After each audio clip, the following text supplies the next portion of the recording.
আসসালামু আলাইকুম রাহমাতুল্লাহ। সম্মানিত দর্শক, কাছের দূরের দেশ প্রবাসের যারা যেখান থেকে আজকের ভিডিওটি দেখতে আসছেন সবাইকে অসংখ্য ধন্যবাদ।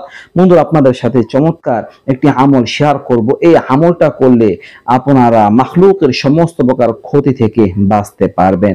এই আমলটা যদি করতে পারেন, কোনো মানুষ, কোনো জিন, ইনসান আপনার ক্ষতি করতে পারবে না। আপনার যদি ক্ষতি পৌঁছাতে চায়, আল্লাহ তাআলা তার রহম ও করমে আপনাকে হেফাজত করবেন। দর্শক, কারো কোনো ক্ষমতা থাকবে না আপনাকে কোনো ক্ষতি করা, যদি আল্লাহ তাআলা চান। দর্শক, এই আমলটা আপনারা কেউ মিস করবেন না, সবাই করবেন।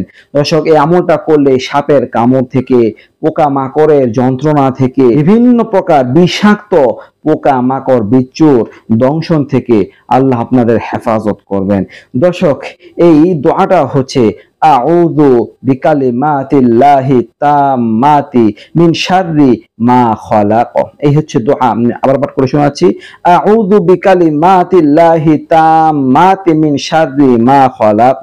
দর্শক, এই হচ্ছে দোয়া। এই দোয়াটা বিশেষ করে সাপের দংশন থেকে বাঁচার একটি দোয়া। এই দোয়াটা পাঠ করলে তাহলে সাপের কামড় থেকে বাঁচা যায়। সাথে সাথে এই দোয়াটা পাঠ করলে মানুষের ক্ষতি থেকে বাঁচা যায় এবং বিষাক্ত যত পোকামাকড় আছে ওগুলোর ক্ষতি থেকেও বাঁচা যায়। দর্শক, এই দোয়াটা আপনারা পাঠ করবেন সকাল ও সন্ধ্যায় 3 বার করে পাঠ করবেন।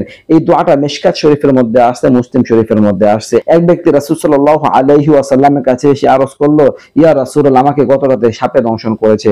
তখন রাসূল সাল্লাল্লাহু আলাইহি ওয়াসাল্লাম তাকে বলতেছেন, তুমি যদি এই দোয়াটা পাঠ করতে তাহলে সাপে দংশন করতো না। গত রাতে যদি তুমি এই দোয়াটা পাঠ করতে, তাহলে বুঝতেই পারেন এটা হাদিসের আমল। রাসূল সাল্লাল্লাহু আলাইহি ওয়াসাল্লাম এই দোয়াটি পাঠ করার ব্যাপারে গুরুত্ব দিয়েছেন সাপের দংশন থেকে বাঁচার জন্য। তো সেই জন্য আমরা এই দোয়াটা পাঠ করব। এই দোয়াটা পাঠ করলে বিভিন্ন প্রকার ক্ষতি থেকে আমরা বাঁচতে পারবো ইনশাআল্লাহ। দর্শক, আমরা যারা পারি এই দোয়াটা সকালে ফজরের পরে 3 বার পাঠ করব, আর সন্ধ্যা মাগরিবের নামাজের পরে 3 বার পাঠ করব ইনশাআল্লাহ। তাহলে আমরা বিপদ আপদ ক্ষতি থেকে বাঁচতে পারবো, বিষাক্ত পোকামাকড়ের কামড় থেকে, সাপের দংশন থেকে বাঁচতে পারবো। আল্লাহ তাআলা আমাদের সবাইকে এই দোয়াটি পাঠ করার তৌফিক দান করুন, আমিন। এই ছিল আলোচনা। নিত্য নতুন আরো ভিডিও পেতে সবাই পাশে থাকবেন। আজকে এই পর্যন্ত। আসসালামু আলাইকুম ওয়া রাহমাতুল্লাহ।